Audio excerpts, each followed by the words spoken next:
Hello there, my sleepy wanderers. Tonight, we drift back into the age of the Vikings, to a snowbound mead hall in the frozen north, where the fire burns warm and the old tales run long. If you enjoy these tales, please give the video a like, subscribe to the channel, and let me know in the comments where you're listening from tonight. It really helps others find our cozy little corner. Before we begin, take a slow breath in and let it go. Let your shoulders drop and let your eyes close whenever they're ready. But for now, let's get cozy, settle in, and step into the Hornhall. The snow had been falling since the middle of the afternoon, and by the time the light failed, it had buried the mountain track entirely. You had stopped trying to find the path some while ago. Now you simply followed the slope downward, one slow step after another, your cloak heavy with frost, your breath a pale cloud that the wind tore away as soon as it formed. The cold had stopped feeling like cold. It had become a kind of quiet, a hush that settled over your thoughts and made even your own footsteps seem to come from far away. And then, between one drift and the next, you saw the light. It was low and golden, and it spilled out across the snow from a long, low building set into the shelter of the hillside. Its turf roof rounded with white, its timbers dark and strong against the storm. Smoke rose from a hole in the roof and was snatched sideways by the wind, and on that wind came the smell of wood smoke and roasting meat and warm honeyed ale. You had not known how tired you were until that moment. The light seemed to reach out and gather you in. You crossed the last of the open ground, and you leaned your weight against the great door, and it gave. Inside, the warmth met you like a living thing. It wrapped around your face and your frozen hands, and it drew you in over the threshold, and the door swung shut behind you, and the storm became only a muffled voice beyond the walls. The mead hall was long and low, lit all along its length by a fire that burned in a stone trench down the middle of the floor. Benches and tables ran along either side, shields hung on the walls, and antlers, and old weapons gone soft with smoke, and from the rafters hung bunches of dried herbs that turned slowly in the rising heat. There were perhaps a dozen folk scattered along the benches, nursing horns of ale, speaking low, their faces ruddy in the firelight. None of them looked at you with anything but mild and friendly interest, the way people look at one more traveler the snow has driven in. A broad woman came toward you, wiping her hands on her apron. Her hair was grey-streaked and bound back in two thick braids, and her arms were strong from years of carrying barrels and hauling tables, and her face, when she smiled, folded into 100 kind lines. This was Sigrun, who kept the hall, though you would not learn her name until later. She took one look at the frost in your hair and the stiffness in your hands, and she clucked her tongue and steered you, without a single wasted word, toward the warmest seat by the fire. You sank down onto the bench. The heat of the flames pressed against your shins and your cheeks, and slowly, the cold began to loosen its hold on you. Sigrun pressed a horn into your hands, heavy and warm, and you wrapped your stiff fingers around it and breathed in the steam, honey and herbs and something faintly spiced, and you drank, and the warmth slid all the way down into the center of you. You let out a long breath. The journey was behind you now. The cold was behind you, beyond the timbers and the turf, and it could not reach you here.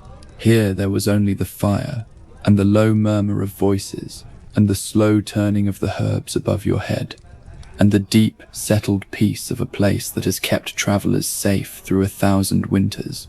You leaned your back against the wall, and you felt your shoulders come down from around your ears for the first time in many hours, and you watched the flames, and you let yourself be still. It was not long before someone came and sat beside you. She was very old, She lowered herself onto the bench with the slow care of someone whose bones have grown particular about how they are treated, and she settled her shawl about her shoulders, and she let out a small contented sound as the fire found her face. Her hair was white as the snow outside and braided with small dull beads of amber, and her hands, folded in her lap, were thin and spotted and ringed with old silver. Her eyes, when she turned them on you, were a pale and faded blue, and there was a brightness in them still, the brightness of someone who has watched the world for a very long time and found it endlessly worth watching. A skald, you thought, a teller of tales. You could not have said how you knew it, only that you did. She studied you for a moment, and then she smiled. You have the look of someone who has come a long way, she said. Her voice was soft and a little cracked, like a worn leather strap that has held well for many years, and the look of someone who would rather not think about the road for a while. She nodded slowly, as though you had agreed, though you had said nothing. That is the best time for a story, when you are warm and safe, and you have nowhere left to be. Will you let an old woman tell you one, to pass the storm? You nodded, and she settled herself more deeply into the bench, and she looked into the fire, and she began, and the tale went like this. In the high days of the gods, when the world was young, and the great hall of Asgard stood golden above the clouds, there lived among the gods a goddess named Idun. She was not the loudest of them, nor the proudest, nor the one whose name was shouted in battle. She was gentle and quiet, and she tended a garden, and she kept a small carved box of apples. But those apples were the most precious thing in all the 9 worlds. For the gods, you must understand, were not deathless by their own nature. They grew old, as all living things grow old, and what kept the years from settling on them, what kept their hair bright and their eyes clear and their step light, was the apples of Idun. Each god would come to her, and she would lift the lid of her box, and inside there would always be an apple, no matter how many had been taken before, and they would eat, and the weight of time would lift from them once more. So long as Idun tended her apples, the gods stayed young. This was the quiet hinge on which the whole bright world turned. Now it happened that 3 of the gods went wandering. Odin, the eldest and wisest, with his one far-seeing eye. Hornhall, tall and silent, and with them went Loki. Loki was one of them, and not one of them. A clever, restless creature, handsome and quick, with a laugh that could warm a room or curdle it, depending on his mood. He was the friend of the gods, and he was the trouble of the gods. And in those days, the two had not yet pulled apart. They traveled far over the mountains, and they grew hungry, and at last they came upon a herd of oxen in a green valley. They killed one, and built a fire, and set the meat to roast, and they sat back to wait. But when they opened the fire, the meat was raw. They built the fire higher, and waited longer, and again the meat was raw as when they had set it down. A third time they tried, and a third time the flames seemed to have no power over it at all. Then a voice spoke from the great oak above them. In its highest branches sat an eagle, vast and dark, larger than any eagle ought to be, watching them with a still and knowing eye. "Your meat will not cook," said the eagle, "until I am allowed to eat my fill first." The gods were hungry and proud, and they did not love being spoken to so. But hunger is a patient teacher, and at last Odin agreed. The eagle dropped down from the tree in a rush of wind, and it fell upon the ox, and it ate, and it ate, and it took for itself the 2 haunches and both shoulders, the best of all the meat, leaving almost nothing behind. At this, Loki's temper broke. He snatched up a long pole from beside the fire and swung it with all his strength at the gluttonous bird. The blow struck true, but it did not knock the eagle down. Instead, one end of the pole stuck fast to the eagle, and the other end stuck fast to Loki's hands, and he could not let go. The great wings beat, and the eagle rose, and Loki rose with it, dragged up off the ground, his arms wrenched in their sockets, his feet skimming the tops of the stones, then the tops of the trees. He shouted, and he cursed, and he begged, but the eagle only climbed higher, and dragged him over rock and thornbush until Loki thought his arms would be torn from his body. "Set me down," he cried at last. "Set me down, and I will give you whatever you ask." Then the eagle spoke, and its voice was the voice of a giant, for that is what it was, a giant named Thyrsi who had taken eagle shape. "There is only one thing I want," said the giant. "Bring me Idun. Bring me Idun out from behind the walls of Asgard, and her box of apples with her, and I will let you go."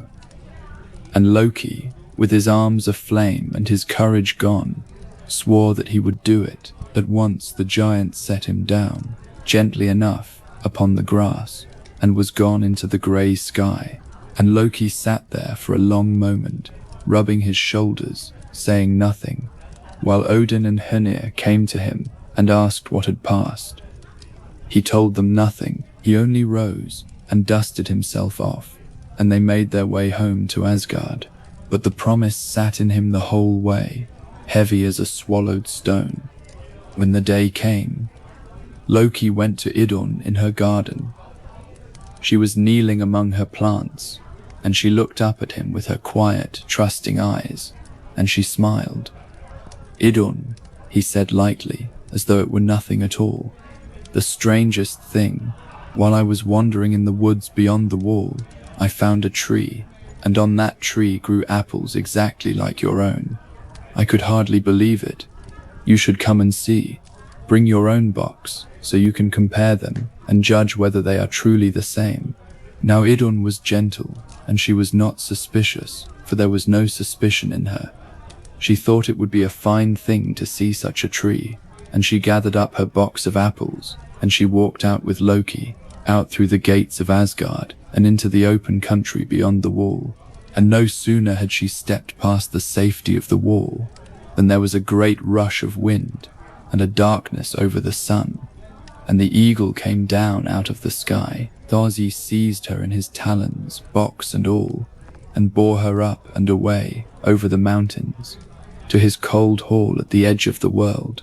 And Loki slipped back inside the wall and said nothing to anyone. But a thing like that cannot stay hidden for long. Idun was gone, and with her the apples, and slowly the gods began to change. Their hair lost its shine and went grey, and then white. Lines came into their bright faces, their backs bent, their hands trembled when they lifted their cups. The golden hall of Asgard grew quiet and slow and sorrowful, full of old and failing gods who could scarcely remember the morning. And as their bodies aged, so did their hearts, and the joy went out of them, and a grey weariness settled over everything. It did not take them long, even old and slow as they were, to ask the one question that mattered. When had Idun last been seen, and with whom? And the answer, when it came, was always the same. She had been seen walking out beyond the wall, and Loki had been walking at her side. So they called Loki before them, and there is nothing quite so frightening as the anger of the gentle, the slow gathered fury of those who have been wronged through their own kindness. Old as they were, bent as they were, the gods rose up around Loki, and the threat in the air was very real. And Loki understood that this time his cleverness would not be enough to save him. So he did the only thing left to him. He promised to put it right. He would go himself, he said, and bring Idun home, if only Freya would lend him her cloak of falcon feathers, the cloak that let its wearer fly. Freya gave it gladly, for she too was growing old, and longed for the world to be set right. Loki drew the feather cloak about his shoulders, and he leapt into the air, and the cloak bore him up, and he flew north and east, over the grey mountains, to the cold hall of Chusi at the edge of the world. He came to the hall, and he found it empty, for the giant had gone out to sea in his boat to fish. And there, alone, sat Idun, small and frightened, clutching her box of apples to her chest. When she saw the falcon at the window, and knew it for Loki, she could have wept with relief. Loki worked quickly. He spoke a word over her, and changed her into a small nut, a thing he could carry in his claws. And he took her up, box and all, and flew from the window as fast as the feather cloak would bear him, back the way he had come. But Zazi came home. He found his hall empty, and his prize gone, and he knew at once who had taken her. He flung on his eagle shape, and he rose into the sky in a fury, and he flew after the falcon, and an eagle flies faster than a falcon, and he began to gain. From the walls of Asgard, the old gods watched the two specks come out of the north, the small one ahead and the great one behind, closing, and they understood what they were seeing. So they did the one thing they could. They gathered up great heaps of wood shavings, and they piled them high along the top of the wall, and they waited, trembling, until the falcon had passed over the wall and dropped down safe inside. And the instant the eagle came over, beating its huge wings, they set the shavings alight. The flames leapt up in a great wall of fire. The eagle could not stop, could not turn. Its feathers caught, and its wings failed, and Tadzi fell down inside the walls of Asgard, and there he died. And Idun was set down, and given back her own shape, and she stood among them with her box of apples held safe in her arms. She lifted the lid, and she went from one old god to the next, and to each she gave an apple. And as they ate, the years fell away. The white hair darkened and shone, the bent backs straightened, the lines smoothed from their faces, and the light came back into their eyes, and the long grey weariness lifted from the hall like mist burning off a lake in the morning sun. Asgard was young again, and golden and glad. There is a small thing more. The giant Thadzi had a daughter, and when she learned her father was dead, she came to Asgard in her armor, alone, to demand a price for her grief. And the gods, who did not wish to begin a war, offered her recompense, and offered to let her choose a husband from among them, but she might choose only by looking at their feet. So the gods stood behind a screen, and showed only their feet, and she walked along and looked, and she chose the pair that were most beautiful, the cleanest and the fairest, thinking surely these must belong to the fairest of the gods. But when the screen was drawn back, the feet belonged to Njord, the god of the sea, whose feet were washed clean and pale by the tides each day. And so the giant's daughter married the god of the sea, and as a last kindness, the gods took the eyes of her father Thadzi and cast them up into the night, where they became two bright stars, so that she might look up and find her father shining there on any clear and frozen night, for as long as the world should last. The old woman fell silent. She lifted her own horn and drank, slowly, and set it down. You became aware of the hall again, and the fire, and the warmth, and you realized that while she had spoken, the storm outside had softened. The wind no longer threw itself against the timbers. The room had grown a little quieter, the voices a little lower, as though the whole hall had been listening, and was now settling back into its own warm thoughts. The old woman patted your hand once, with her thin spotted fingers, and said nothing more, and turned her face to the fire. Some time passed. You could not have said how long. The fire burned down a little, and was fed again, and the heat of it moved through you, and your eyes grew heavy and then lifted again, the way they do when you are warm and there is nowhere you must be. Then a second figure came and sat across from you. This one was a man, and he had clearly been a warrior. He was not young, though not yet old. His dark hair and beard shot through with iron grey, his face weathered brown and crossed with the pale lines of old scars. One of his hands was marked by a long puckered seam that ran from wrist to knuckle, and he carried himself with the careful stillness of a man who has learned, through hard lessons, not to waste his movements. But his eyes were calm.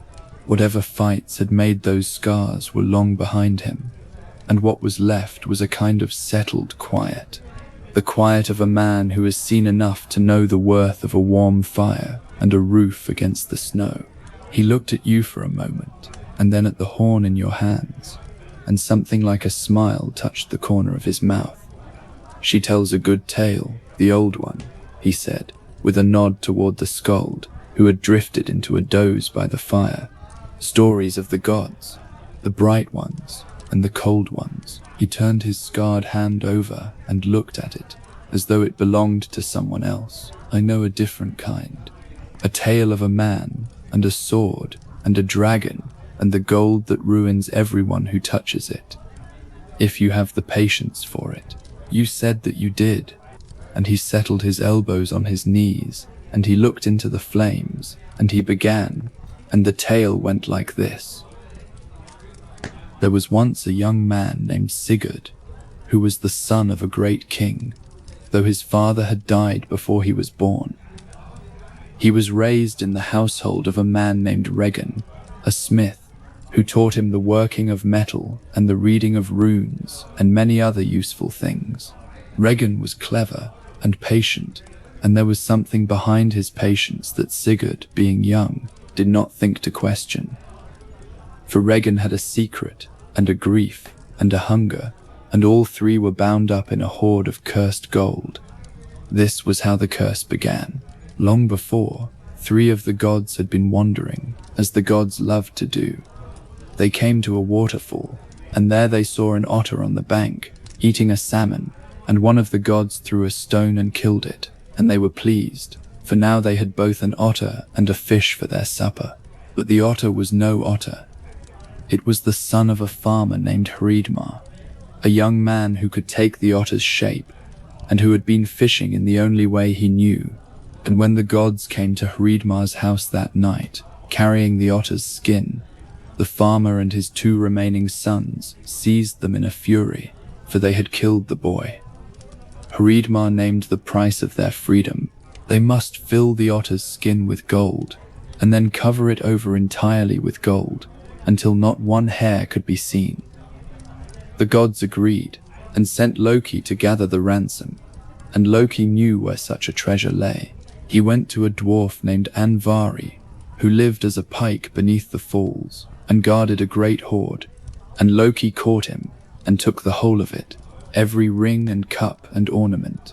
But Andvari had kept back one ring, a small golden ring with the power to make more gold.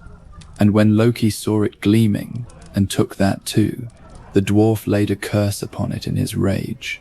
That ring, and all the gold with it, would be the death of whoever owned it, forever and ever, to the end of its days. Loki only laughed, and carried the gold away, and used it to cover the otter's skin. But one whisker still showed, and to hide that last whisker he laid down the cursed ring itself. And so the curse passed into the world. It did not wait long to begin its work. That very night, Hreidmar the farmer, gloating over his new wealth, was murdered by his own son Fafnir, who wanted the whole hoard for himself. Fafnir drove away his brother Regin with nothing, and took the gold to a lonely heath, and there, brooding over it, hungering over it, day after day, his heart so poisoned with greed that his body could not help but follow, he changed. He grew long, and scaled, and terrible. He became a dragon, vast and grey, and he coiled himself upon his gold, and he breathed poison upon any who came near. And there he lay for years beyond counting. And Regin, the brother who had been driven away, became a smith, and waited, and nursed his own slow hunger for the gold that had once been his family's. And in time he came to raise a boy named Sigurd, and when the boy was grown, strong and fearless and skilled, Regin began, gently, to speak to him of a dragon and of a treasure, and of glory. You are the son of kings, Regin would say. There is a dragon on the heath, guarding a hoard such as the world has never seen. A man who could slay it would have gold and fame past all measure. Surely a man of your blood would not be afraid. And Sigurd, young as he was, felt the pull of it, the way the young do. But he was not a fool. He asked first for a sword. Regin forged him one, and Sigurd took it and struck it against the anvil, and it shattered into pieces. Regin forged another, finer than the first, and again Sigurd struck the anvil, and again the blade burst apart. Then Sigurd went to his mother, for his mother had kept something. She had kept the broken pieces of his dead father's sword, a blade named Gram, shattered in the battle where his father fell. She gave the pieces to her son, and Sigurd carried them to Regin, and Regin, marveling, forged them anew into a single blade.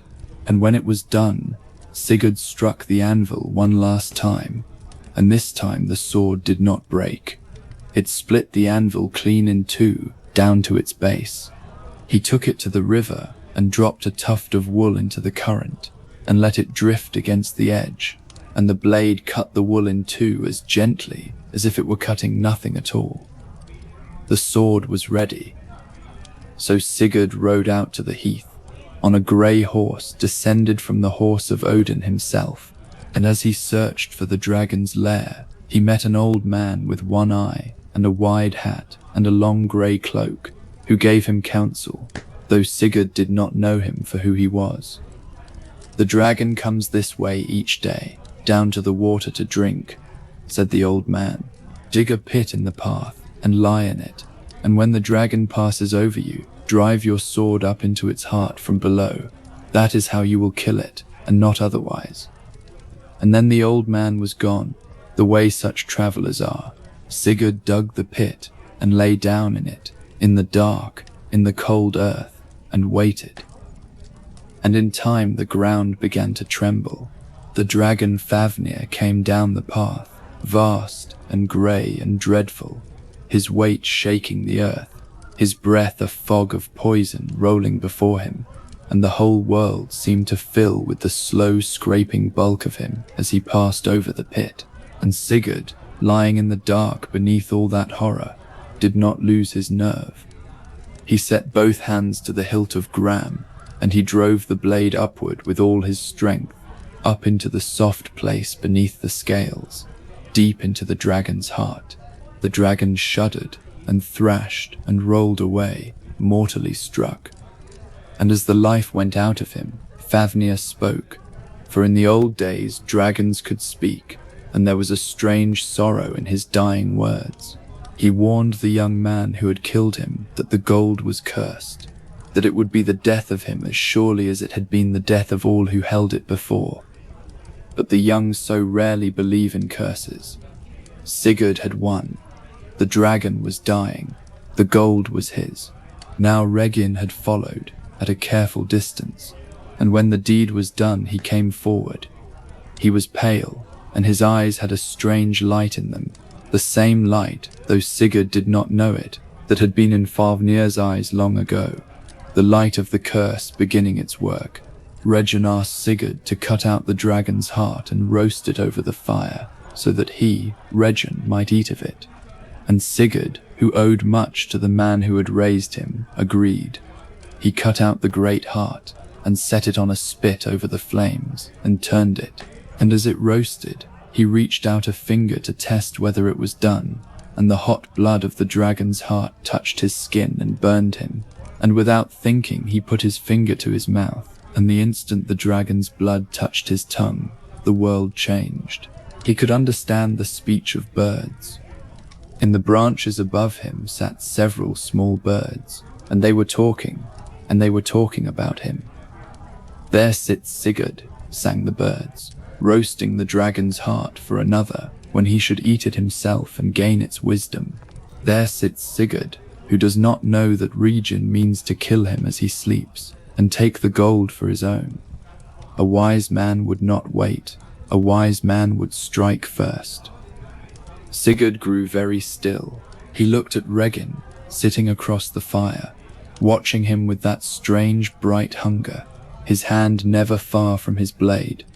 And he understood that the birds spoke the truth, that the man who had raised him meant to murder him for the gold. And so Sigurd did what he had to do, and Regin troubled him no more.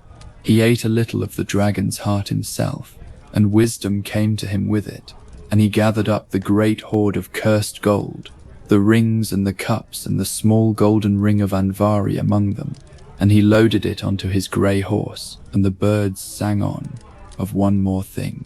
They sang of a mountain ringed with fire, and within that ring a hall, and within that hall asleep, a shield maiden of surpassing courage and beauty, who had been laid in an enchanted sleep to wait for the one brave enough to ride through the flames and wake her.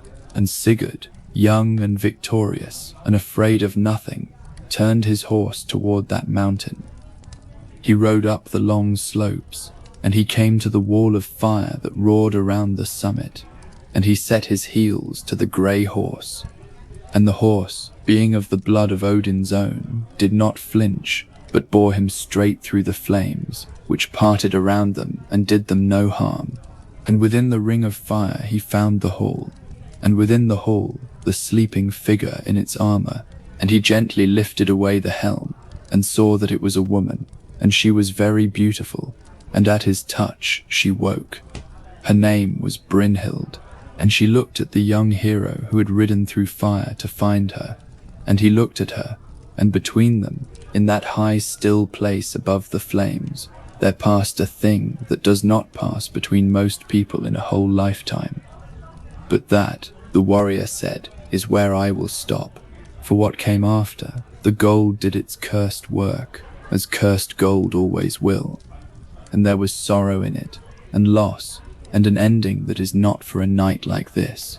Tonight we will leave them there, the two of them, on the mountaintop, with the fire dying down to a gentle ring of embers around them, and all their grief still far off and unguessed, and only the gladness of the moment, which was real, and which was theirs.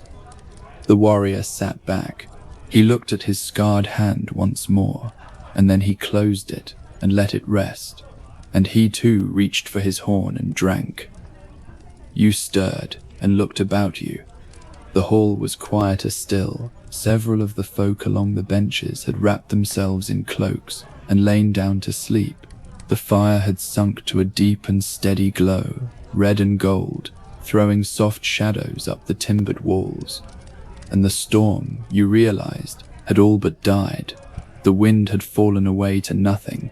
If you listened, you could hear only the faint hiss of snow still falling, gently now, settling soft and slow over the turf roof, over the whole sleeping land. The warrior gave you a small nod, the nod of one traveler to another, and gathered his cloak and moved off to find a place to lie down. You thought, perhaps, that you would sleep now too.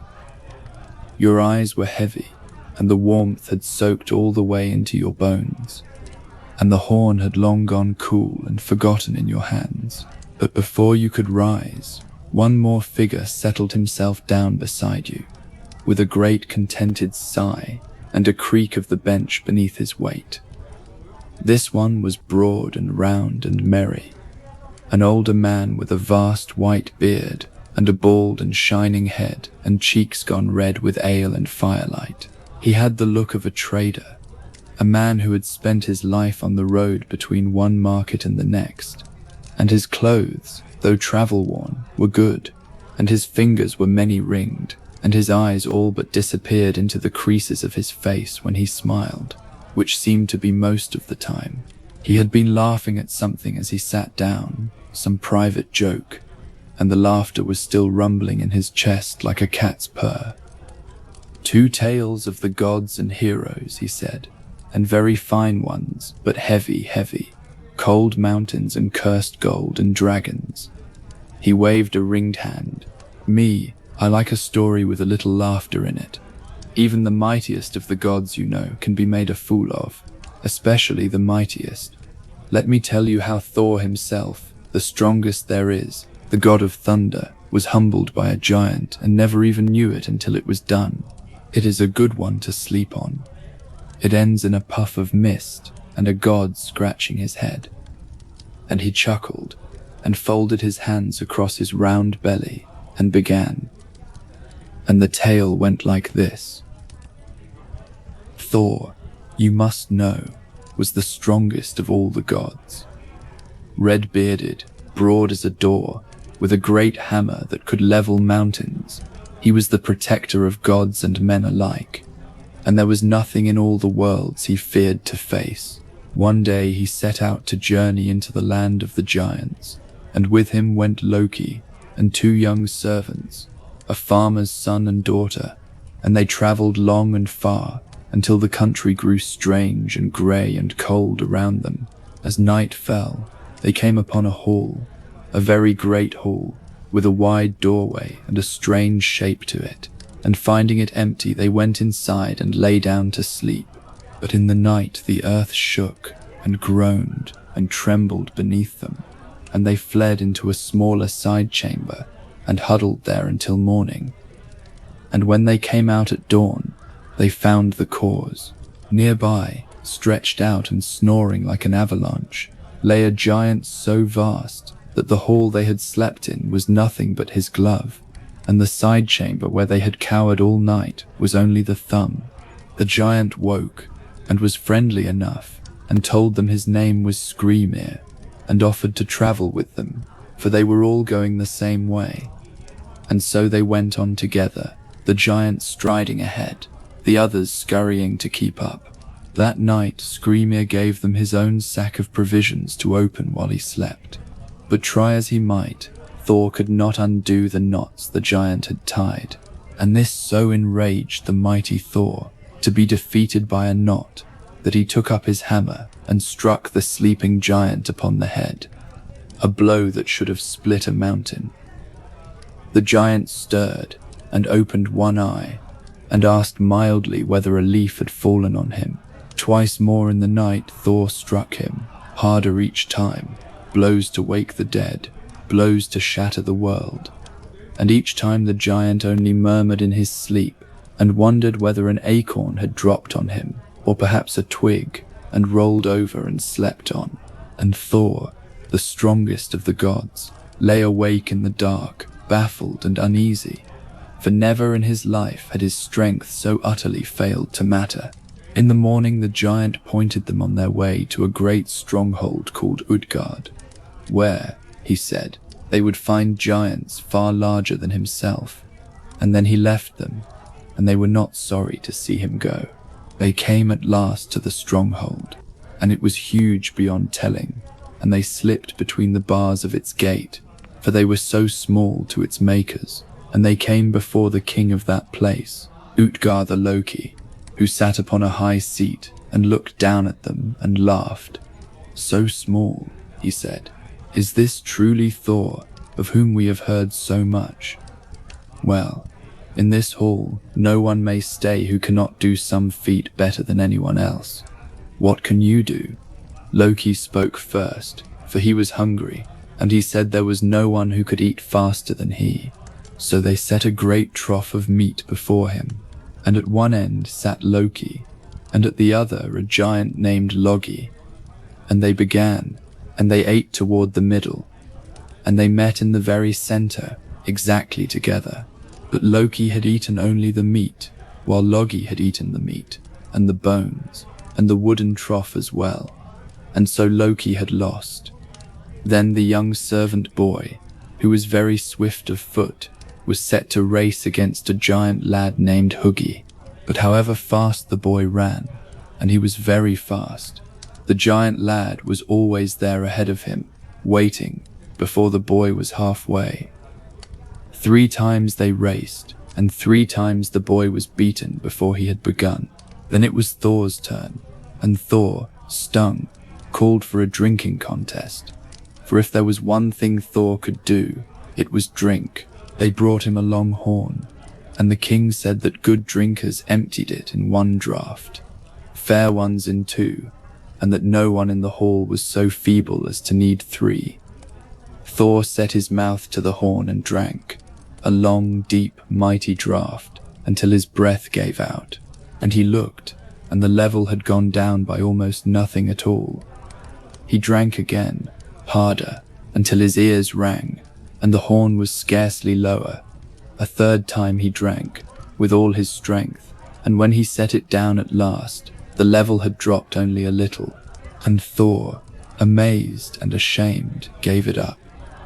"Perhaps," said the king with a smile, "you are not so mighty after all. Will you try something smaller? Lift my cat from the floor. Even children do as much."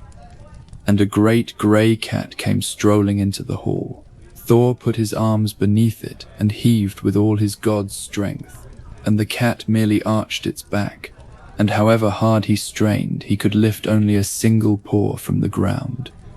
"As I thought," said the king, "too small for us." And now Thor was truly angry and demanded someone, anyone, to wrestle. And the king, as if it were a great joke, called for his old nurse, a withered old woman named Ellie, to come and grapple with the god. And Thor, though it shamed him to wrestle an old woman, took hold of her. But the harder he gripped, the firmer she stood, and slowly, terribly, she began to bend him down, until Thor, the strongest of the gods, was forced down onto one knee and could go no further, and the contest was stopped.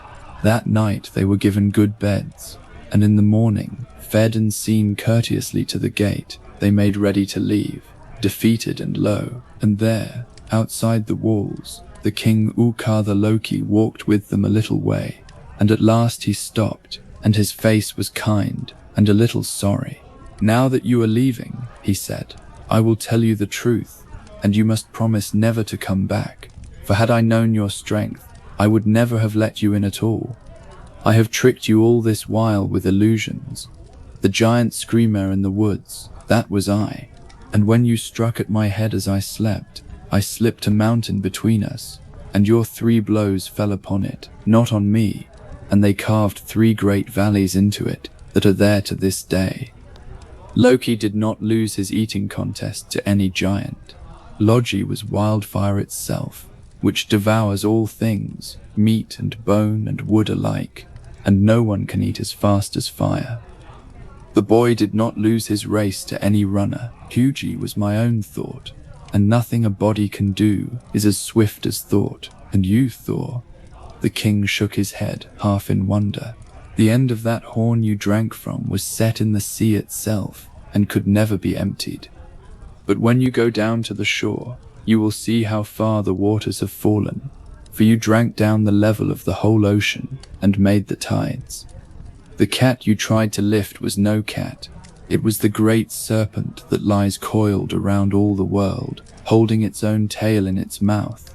And when you lifted it so high that one paw left the ground, you raised it nearly to the sky, and all of us were afraid, and the old woman, Ellie, whom you fought to a single knee and no further, she was old age itself. And there has never lived, and there will never live, anyone whom old age does not bring down in the end.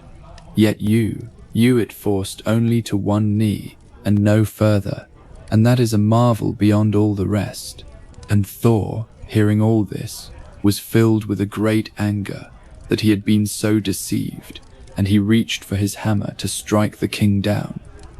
But when he looked up, the king was gone. The whole stronghold of Utgard was gone. There was only an empty plain, grey and wide and quiet, and a soft mist settling over the grass where a great hall had seemed to stand. And Thor stood there a long moment, his hammer in his hand and no one to strike. And at last he lowered it and let out a breath, and a slow grin came into his red-bearded face. For it had been, after all, a very good trick. And they turned for home. The old trader chuckled, deep in his chest, well pleased with the ending. A puff of mist, you see, and a god scratching his head. There are worse ways to be beaten than that. And he heaved himself up off the bench with another great creak, and laid a heavy warm hand on your shoulder for a moment, and went rolling off toward the far end of the hall, still chuckling to himself. And now, at last, the hall was nearly silent. The fire had burned low and red, a bed of glowing coals breathing its soft heat out into the room. All along the benches the travelers lay sleeping, their breathing slow and even, a quiet rising and falling that filled the long hall like the swell of a calm sea. The herbs turned slowly overhead. Outside, the storm was gone entirely, and in its place had come the deep, perfect stillness that follows heavy snow, a silence so complete it seemed to have weight, to press gently and kindly against the walls. You felt the day, and the journey, and all the long cold miles finally let go of you.